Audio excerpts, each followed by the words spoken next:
Kelly Nagy here for Stamp Anything, and today we celebrate love, and this is the Love is in the Air Digi Stamp available at stampanything.com, and I'm going to start with the skin.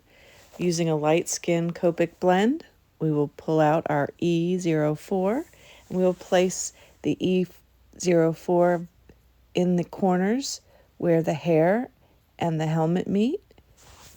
We would expect the shadow to be cast here. E04 in a fair skin color blend can be a scary marker, so don't feel like you're out there alone if that's something you're concerned about. But do know that when you do take those kind of risks in those deeper colors, you get a big reward in the end because your colors are dramatic and make such a big difference in the depth and dimension that you can create and the visual tricks that come from taking those chances.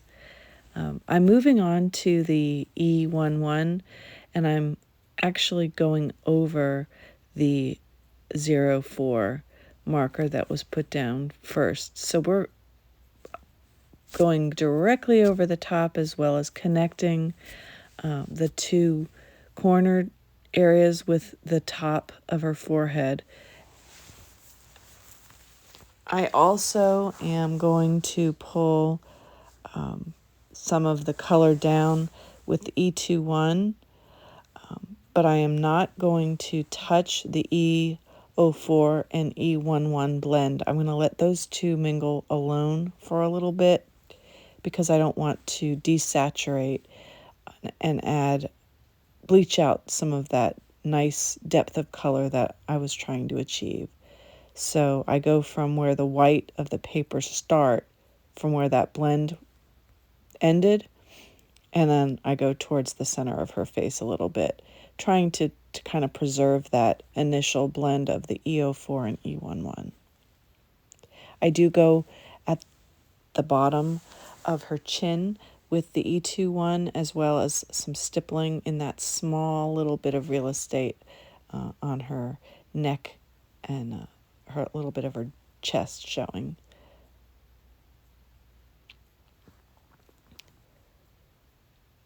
We're going to move to E00, and this is going to be where we want to dampen that paper a little bit. We're going to go down the edges, but we're also going to want to preserve the whites of the eyes. So as you're mapping and you're going around, I use this marker to map out the eyes and give myself a little bit of, I guess, a map so that the whites of the eyes are preserved. And don't worry if you are heavy-handed or there's been some ink bleeding into the whites of the eyes. That is easily corrected with just a little bit of white gel pen. The E00 will be flicked pretty much towards the center of the face from all angles. I like to use this opportunity to moisten that paper a little bit and get those inks blending into that paper fiber.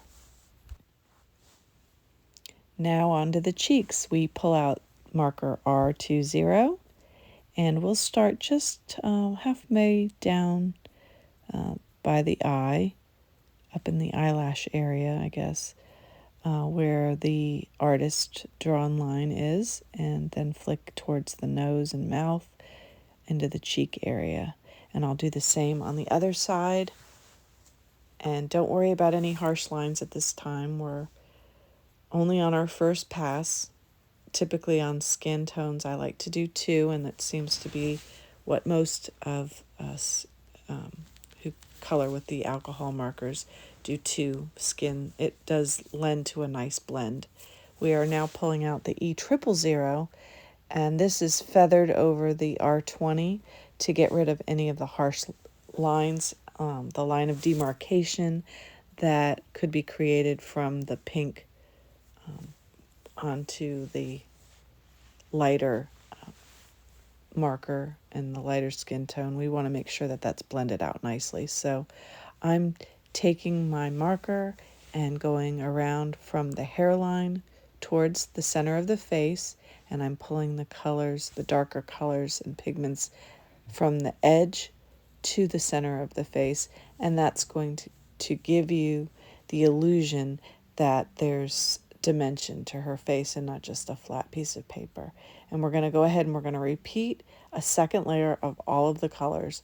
I like to use from EO4 all the way through and even do the cheeks again, because as I go the second time, I'm correcting errors and anything that I don't like what it looks like. And if it's blotchy, if your markers are dry, you might want to make sure that you go and fill them up as you're working, because it's nice to get the skin tones are like the focal point most of the time of your images. And so if we can get the skin right, I think the rest just kind of follows. So here we are putting down our second layer of the EO4, and this time I'm not being nearly as cautious about leaving it on its own to mingle with E11. I want to be sure that the dark colors that I'm adding are staying fairly vibrant, so that even though they might look kind of harsh now, once we get all the other colors on the paper, you'll find that having that added pigmentation in those shadowed areas will make such a big difference in your final product. So here I'm stippling a little bit, doing light flicks, and pulling out some of that color towards the center of her face, just to give that extra dimension.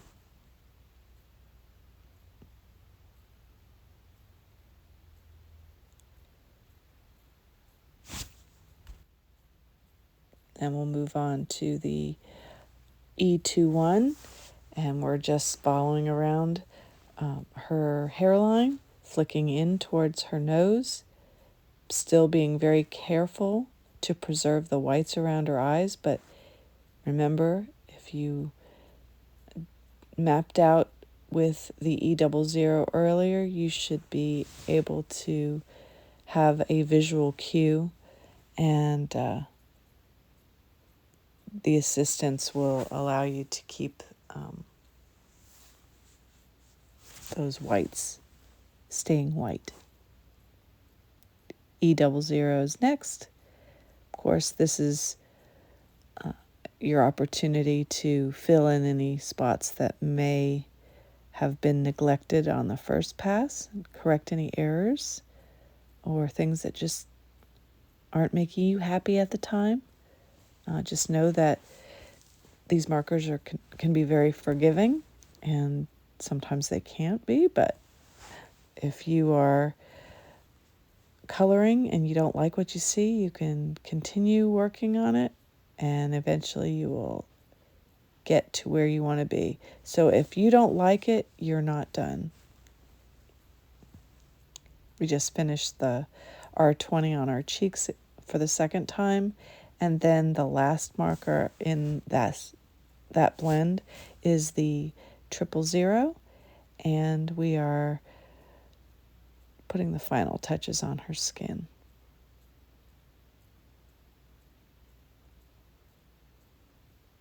Voila! Looks like we have her skin complete.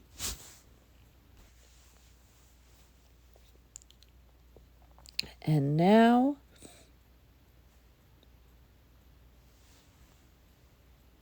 we move on to hair. And with the hair, I only chose 2 markers, E43 and E44. There's not much of her hair that's visible. It's all under that helmet. So you can get away with 2 color blend, I believe, on this one. And we start with the darkest, E44, and we go in sections. And we use the artist drawn lines, and we go in the different areas. So with hair, we start at the root and then at the end, and we meet in the middle. So you'll see that I've used the darker of the 2, E44, under her neckline, and then at the edge and the bottom of her hair, I'll flick back towards her neckline. And I also don't want to miss those little whisks of hair that are just coming out from underneath her helmet. Then we take the E43 and we go over all of it, and that will leave the light highlight. Some people like to leave it white. Others like to color the lightest blend and not leave any white paper. So it's completely personal preference. I take the lightest color and I have gone over the entire hair with that. So you can actually color all of her hair with the E43 first and then add your shadows. It's all personal preference. There's no right or wrong. As long as you're having fun, you're doing it right.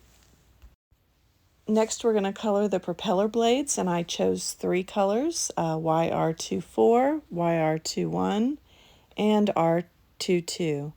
We're going to start with YR24, and you're just going to flick from the center of the propeller to the edge, leaving the ends without color at this time.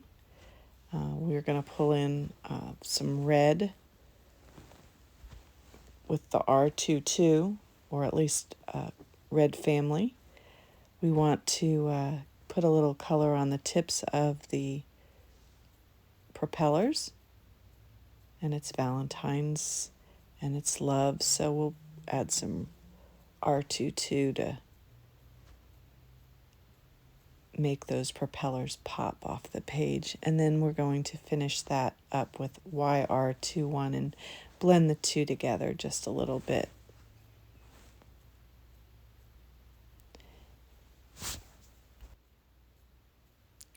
We're going to move on to the propeller hub. That's the front of the plane there. And I'm starting with N4. And I'm going from the outside edge towards the center because I want the illusion to be that this is a rounded object. I do the same thing for that little bitty round part that's holding the propellers. I bring N1 in to finish off that propeller hub, just leaving that little highlight there, and we've got to add a little of that N1 to the propellers too, because it just kind of ties that all in together. It's at this point when I realize that I want to draw a line to divide a little part of the plane and give it a different color, so it's like two-tone. So it doesn't matter what kind of mark you make or what you use to make the line, but if you want to, go ahead and draw a line right there. And we're going to do the same color combo that we used for the propeller hub for that part of the plane. I just think it breaks it up a little bit. So I take the N4, and where the little rudder or whatever part that is meeting I would think would have more of a shadow. Plus the edge there, I want to give a little bit of a shadow because it gives it a rounded look. But I also want to, anywhere that two pieces are meeting or laying on top of each other, I would expect it to be darker and have a shadow cast. So that's where and how I map out where my colors are going to be placed. So I just continue on here with the N1 until I get that color in completely. Now on to coloring the banner.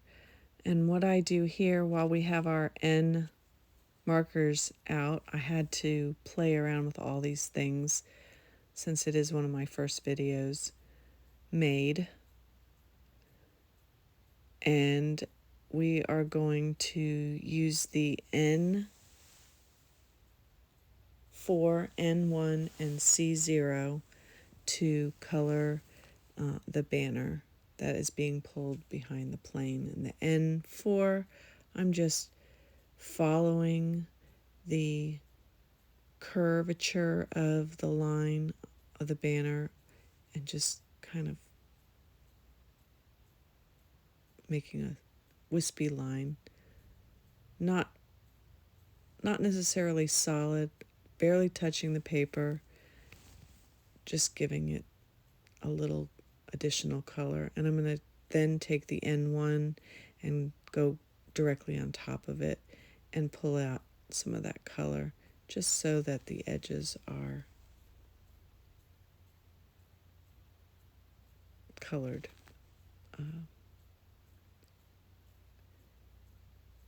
At this point, it almost gives the illusion of being a white banner being pulled. And those are just the shadows. Just simple coloring.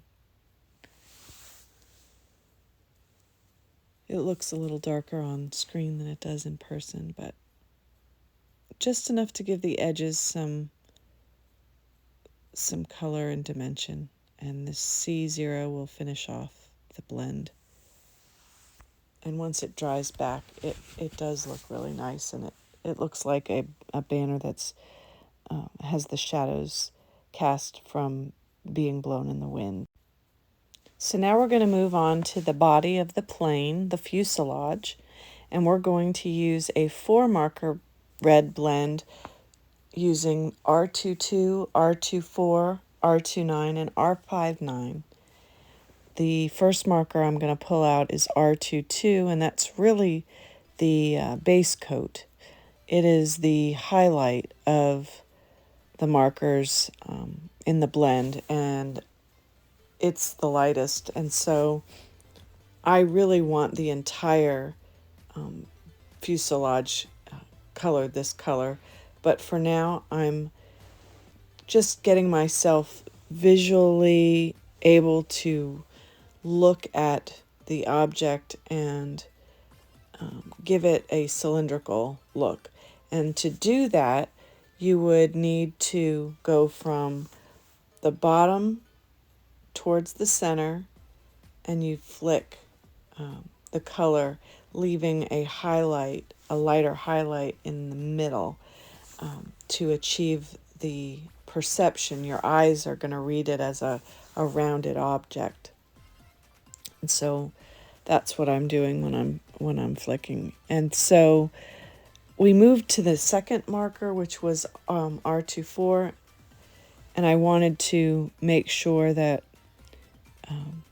we were putting the darker color underneath the wing and underneath the body of the airplane, because I thought of the sun casting the light from the top, so the darker colors would be coming from the bottom. And so that's why I'm flicking the R29 just from the bottom now, and I'm not going from the top down at this point, because I want the highlight to be at the top of the fuselage. And so we're just flicking. And if you had seen just before, red is a tricky color. It's hard to correct when you go outside the line. Mainly with white gel pen, the colors will come out pink if you use a white pen to do corrections. So I did use some of the colorless blender to push the color that had bled outside the line. So again, these are just flicks now from the top, just to kind of blend that line of demarcation between the darkest and the lightest markers. Reds can be difficult to blend. You just have to continue to go over with them. Some of them tend to bleach each other out. They have a little more of the zero colorless blender as part of their makeup, and so they do tend to bleach out some of the darker reds. So it just takes a little patience and some additional layers, but eventually I'm able to get this blended out so that it did look like a dimensional rounded object.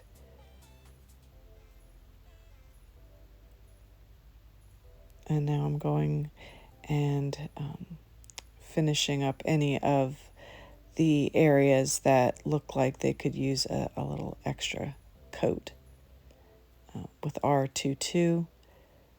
Still working on that final blend between the darkest and the lightest. Now the wing, I believe, will be something that people may either choose to do a solid wing. For my project, I wanted to do something that looked kind of customized for the holiday. And so it's kind of a drip, a paint drip looking, I don't know if you want to call it a slime, that you might see on a stencil for Halloween or just dripping icing. But this is something that I just figured I could show how you can do it easily by drawing dots first, like little dots in different levels, and then we go back with the lightest of the markers in the blend and connect them together so they're drips. At this point, you can't tell if it's white dripping down or the red dripping up, but I wanted it to look like the red paint was coming from the top of the wing and going down, dripping down against the force of wind. So it really is supposed to look like the red is dripping up, I guess, is the best way to describe it. But I left it so that you could just kind of watch the process and see how I did that. I will do some added touches on the drips with some white gel pen, and I only use, I believe, 3 of the colors from the red blend and not all 4, but I may have snuck them all in there at one point. But the darker color, the red, I believe it is R59, it really does make a big difference in providing like a depth of the drop and to give it like a 3D look in person. So on here, I'm just filling in and trying to get some of the blend. It is fairly small, so, and it does tend to bleed the more I add ink, so I didn't want them to bleed into each other, so I'm carefully adding layers as I go along. And there, I did get all 4 on those. Probably not very much of that R59, but just enough to give it added depth.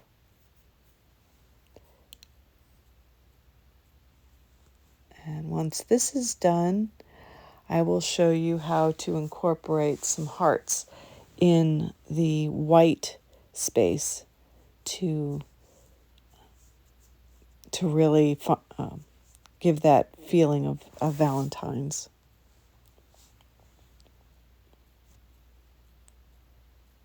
Here I am going back again. Sometimes there's a need to go back because reds are just sometimes hard to blend. If you don't have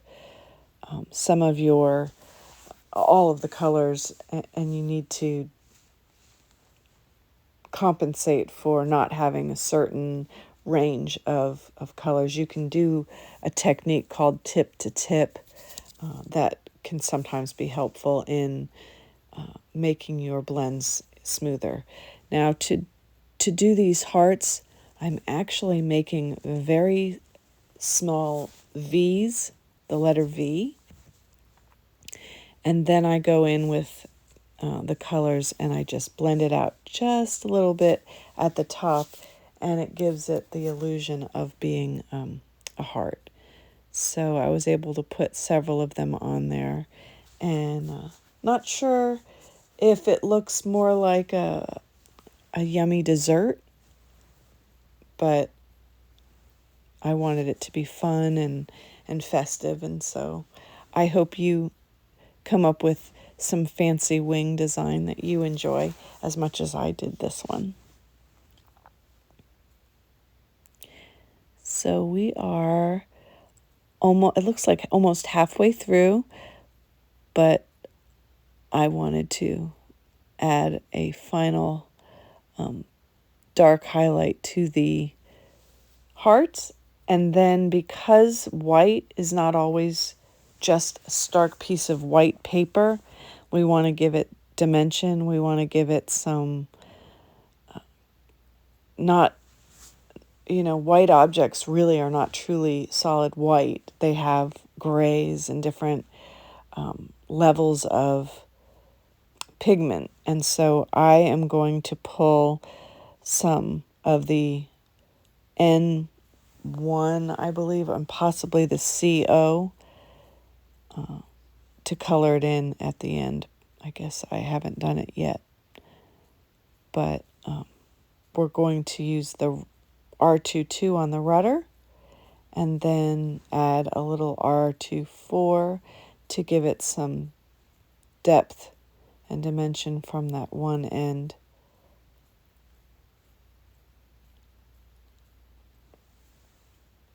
And then R29. Just going from the part that's touching the end of the plane and then to the curve. We're trying to give it a look of being a rounded object, something with dimension.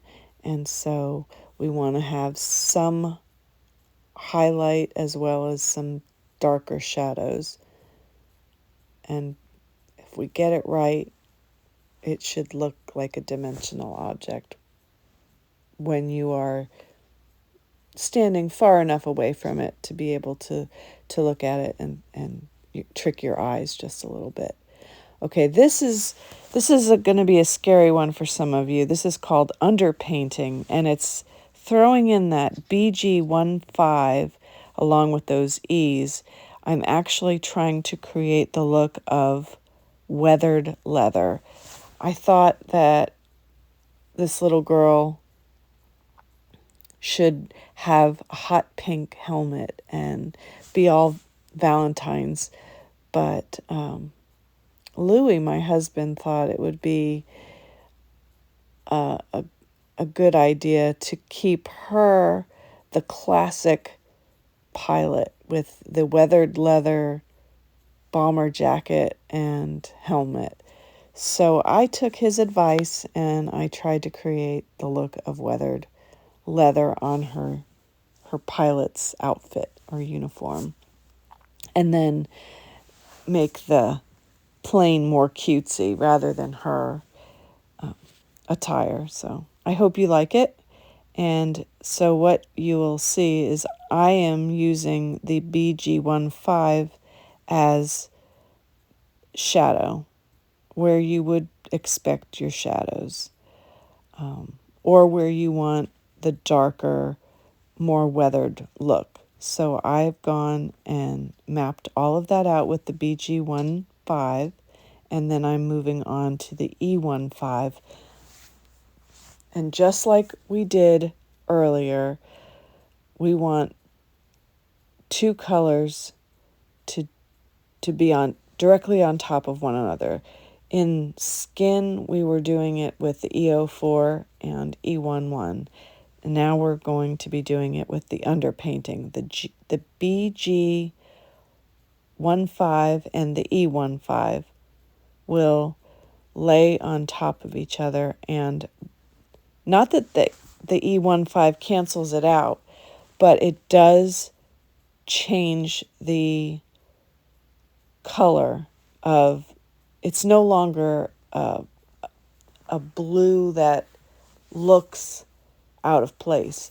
It is now changing the complete makeup of the E15 and giving it a totally different look, because alcohol markers are able to be layered and sometimes you can see through them, and they blend so well. When you have that contrasting color underneath, I've seen the purples used that way, and this was something new to me that I did a little research on, and what to use as underpainting for things like this. So I hope you take a chance and try this underpainting. You'll be surprised.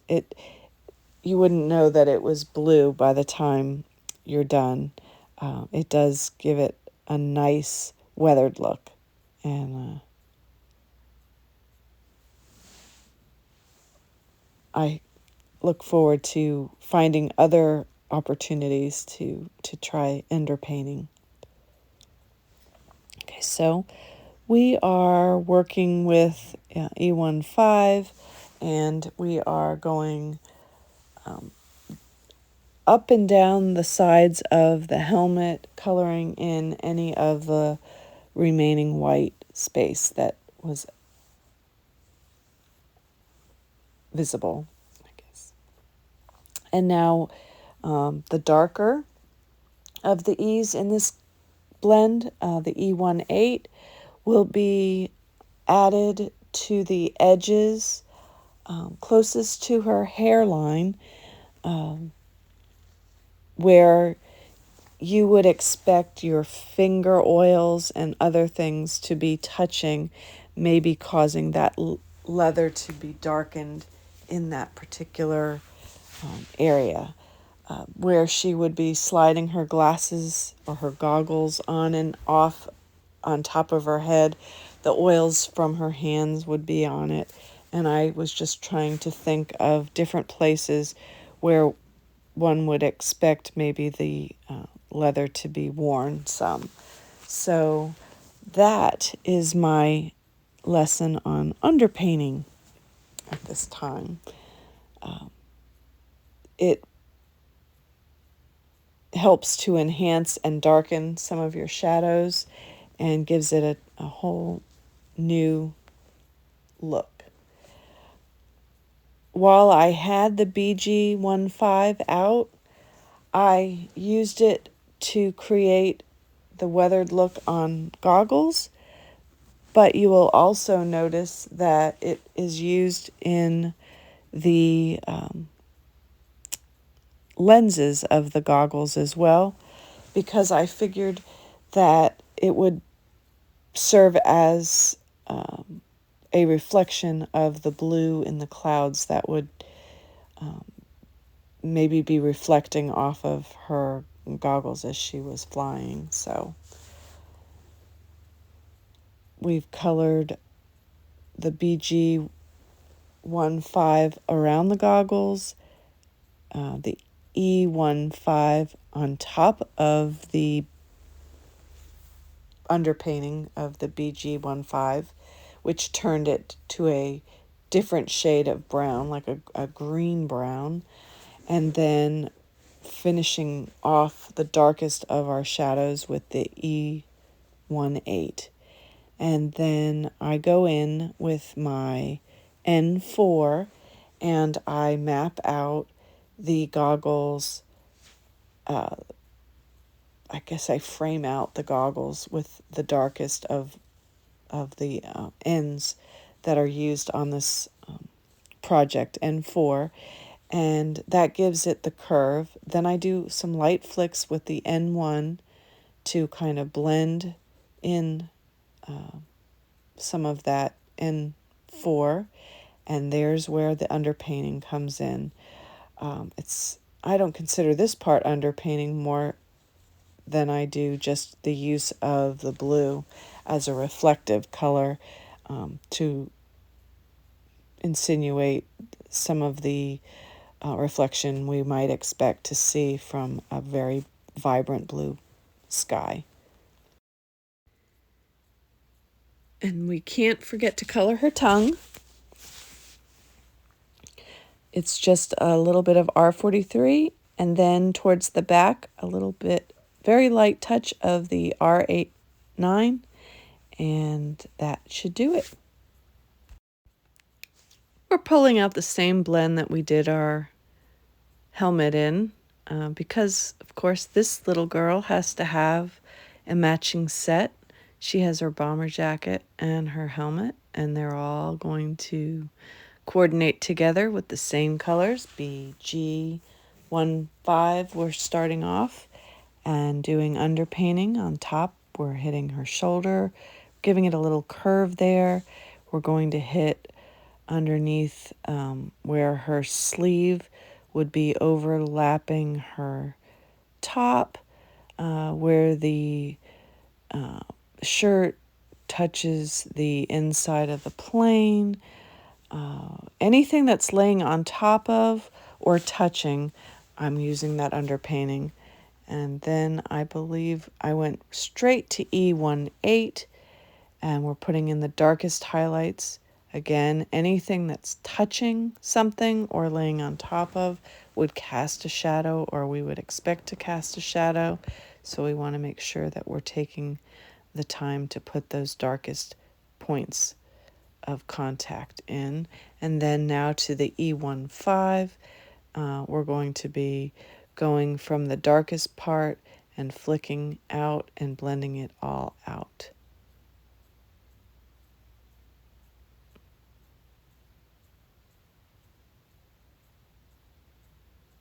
Okay. Starting to look good. Almost done.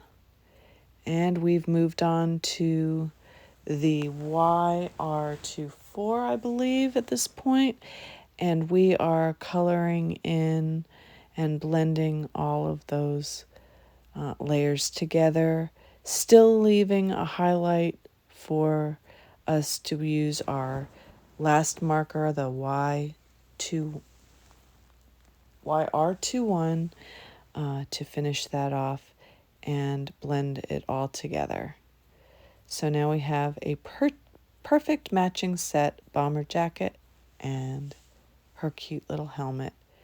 We're just going to finish with the flicking, kind of putting in some of the highlights that may have been faded or bleached out with the lighter colors that we were layering on top. And we finish with the last marker, and we can call her bomber jacket complete. I realized I hadn't done her glove and the inside of the fuselage, and rather than add any new colors to our palette, I just grabbed the end markers and the CO. I also, at this point, realized that I needed to color in the white of the wing, and I also flashed some of the Copic opaque white in the nail polish bottle. That is just a really neat way to add white details and highlights to your projects and elevate them. So I spend a little bit of time adding little special touches with this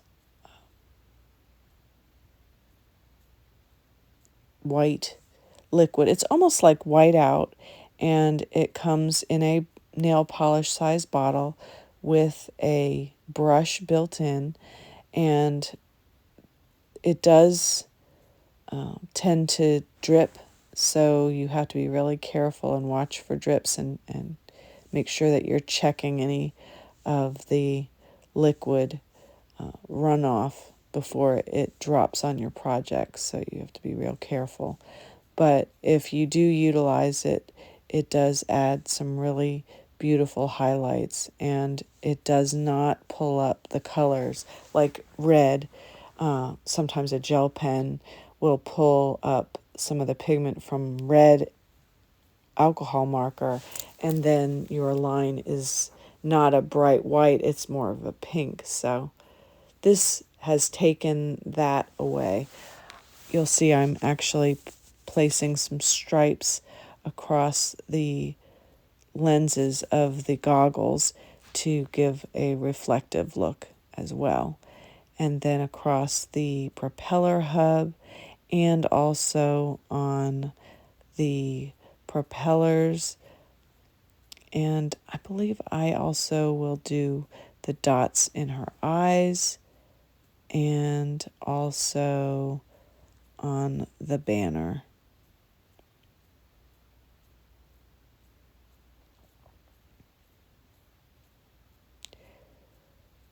We're getting to the home stretch, and we'll be able to cut her out and put her in a project.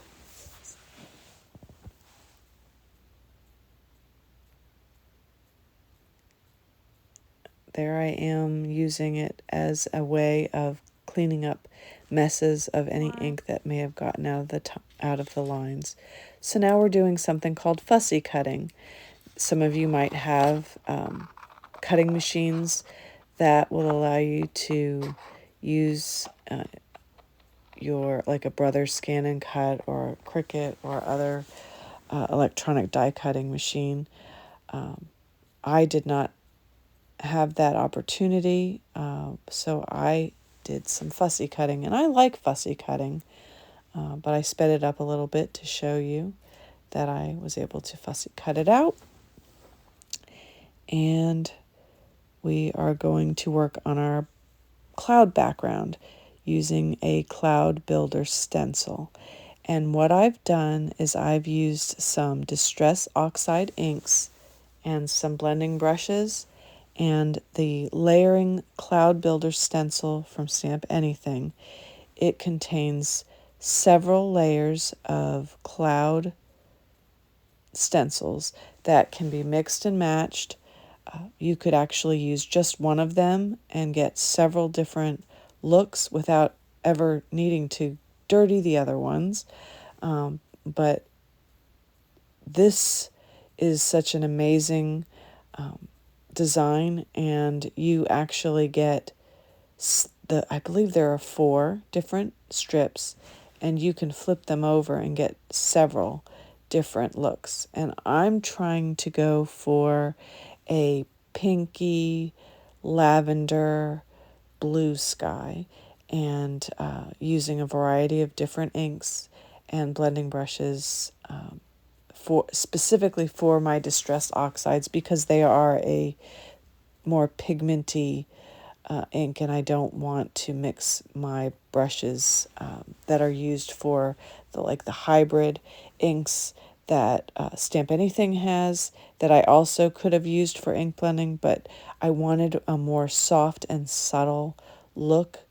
I could have achieved it with the hybrid inks that and offers in some of the lighter colors, but I find that blending with the distress inks is very therapeutic because it's very, very easy to correct mistakes, and the distress oxides are a forgiving ink, and I hadn't used them in a while. So if I had to go by the rule, if you've used it in a year, if you haven't, you had to get rid of it. Those are the items that I am focusing on making sure, if they're in my craft room, that I can say I haven't used it in a year, but I have now, so I'm good. It's good for another year. Anyway, I wanted to show you and feature some of the spritz that is offered at Stamp Anything. I sprayed it on there. Love the glitz and color that you get when you add and elevate your stencils with things like that. Okay, so we have our background clouds done. Now I've cut all my pieces for my card base. You have an 8.5 by 11 sheet of paper. You're just going to cut it straight down the middle, portrait, and that'll give you the base of the card, which is going to be 4.25 by 11. There's where I'm showing you that it's actually just a piece of 8.5 by 11 cardstock cut down the middle. Now I'm going to score it at 2 3/4 and 5.5.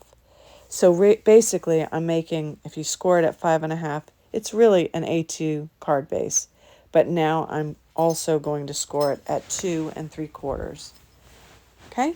And then we're going to fold those down and use our bone folder or your fingernail or whatever you do. No fancy tools are necessary, but this way you actually have some nice folds and crisp folds if you use some kind of crease tool. So that's what I'm doing here. I have again cut a piece of 8.5 by 11 in half, portrait, long ways, making an A2 size card base because it's scored at 5.5. And then I'm also scoring it again at 2 3/4, which is actually in half. And that will give us a fancy fold base for this card project. With our piece colored up and cut, we're now ready to put our card together. We have our red card base, which is 4.25 by 11 and scored at 2 3/4 and 5.5. Then I had cut 2 white panels, 5.25 by 4. One was used for the clouds with the stencil, and the other has glue put on it and is being placed inside the card so that you have a nice clean space to write a note to your recipient. So now all we have left to do is the stacking of the 4 panels. There's the red 5.5 by 4.25 base with a piece of red glittered cardstock, as you can see here, that's having glue put on to be matted on a piece of regular white cardstock with an 1/8 of an inch border around it, very small, just enough to separate the two reds, the red base and the red glitter cardstock. I just wanted there to be some type of separation, so it was just an idea to just cut easily an 1/8 of an inch border around.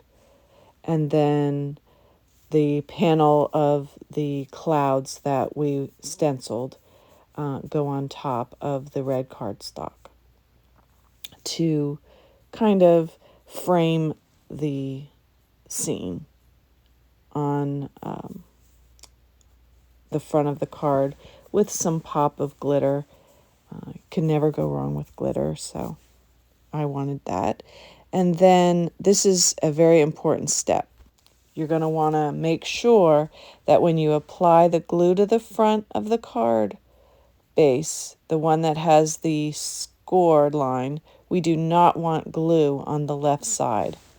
So when the card is going to open, you want to be able to put, you're going to now measure the edges and along the side and line them up so that the card base lays exactly on top of that panel, where you only put glue down the one side so that left the top not attached to the front by glue. And that allows it to open and slide open like an easel card. You can have it stand up on your desk or mantle or whatever, and it could be put in a nice place for someone to display. I use the Paris Builder die on the inside of the card. I used the Cloud Builder stencil for the panel, and I used Annie's glue tube to adhere. I have created a Copic recipe card that features all the colors, and this is the final project, and I certainly hope you enjoy it. When you open it up, that ooh la la Paris is just the cutest scene. So thank you so much. I hope you enjoyed this color along with me. Have a wonderful day.